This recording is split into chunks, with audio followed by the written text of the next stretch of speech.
Hey Scrappers, it's Vanessa here, and today I have a layout for Confessions of a Paper Addict, and I'm using the floral wreath cut file. I believe it's Floral Wreath 5 actually is the name. I'll have in the description box below a link to the shop so you can hop over and grab this file. It was released in May, so it's fairly new. And basically what I did is I cut it out on the white cardstock, and then I am taking a whole bunch of Lindy's Stamp Gang Magicals, and they are basically a powder, and then you mix water with it and it creates watercolor. So I'm basically randomly placing all of these colors on the cut file. I'm kind of using the pinks and the green, or the yellow and the orange to do the florals, and then the green for the leaves, and then 2 shades of blue to do sort of the outline around the wreath. So now you're going to see, as I add the water, that powder starts to react with the water, and I start to get some beautiful color down. So it ends up kind of going in a bit of a rainbow kind of look.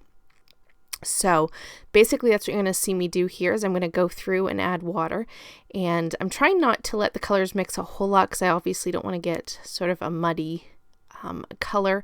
I do off camera, once this dries a little bit, I do come back and add just a little bit more color in some of the florals for some of them where they did turn a little bit muddy looking. So ultimately, I love how this turned out. I like the rainbow effect and this sort of watercolored type of look to the cut file.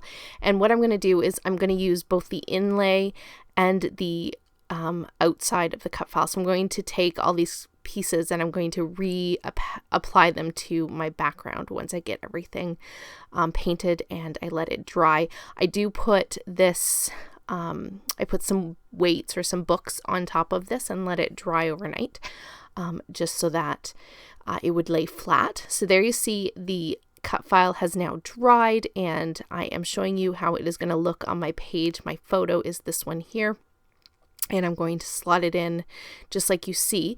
And then, like I said, I am going to take all of those inset pieces that are all colored as well, and I'm going to go ahead and glue those down. So I do go ahead and start it.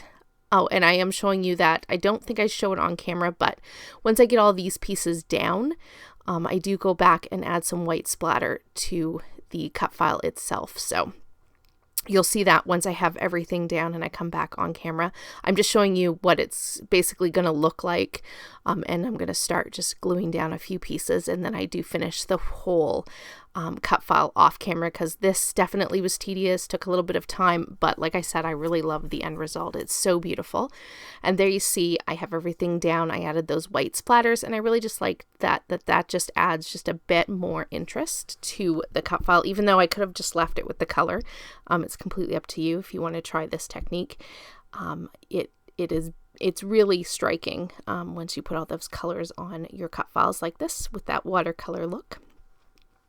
Once I had that done, everything else for this page, I really kept it simple. I kind of just went through some sticker books that I had that were pool and summer themed, and I did a whole bunch of word strips down here at the bottom. I want to say these all came from an Echo Park sticker book. And I'm just going to layer up all of these words down at the bottom. They say everything from summertime fun to pool party to cannonball to summer is best by the pool, I think is another one. And so I'm going to have just a whole bunch of words down there. And then I have this sticker book from Simple Stories, and I believe this is the Sun-Kissed collection, I want to say. I believe it was anyway. And I'm just going to take some stickers from the sticker book and add them to the cluster, one cluster up at the top left and the bottom right cluster, and that is just going to be the 2 clusters that I have on this page. And once I get some embellishments in each of these embellishment clusters, I am going to call this one done. I do come back with just a few enamel dots Again, just to give a bit of a different texture so that it's not all sort of flat stickers and the cut file itself. But basically I'm just going through this sticker book and just seeing what else I can add to my clusters. I wanted to keep it fairly simple because obviously that cut file is beautiful on its own and the layout really didn't need a whole lot. I'm going to finish up my clusters here with just a few of these little hearts. And then, like I said, I'm going to come back here in just one moment and add those enamel dots to finish up the page. So like I said, I'll have in the description box below where you can get this cut file from the shop, and be sure to check that out. You can always check out the Facebook group for lots of inspiration as well. And once I get these enamel dots down, that's going to do it for this page. So with that, guys, still photos will be coming up here in just a sec, and I will catch you on the next one. Have a great day, everybody. Bye-bye.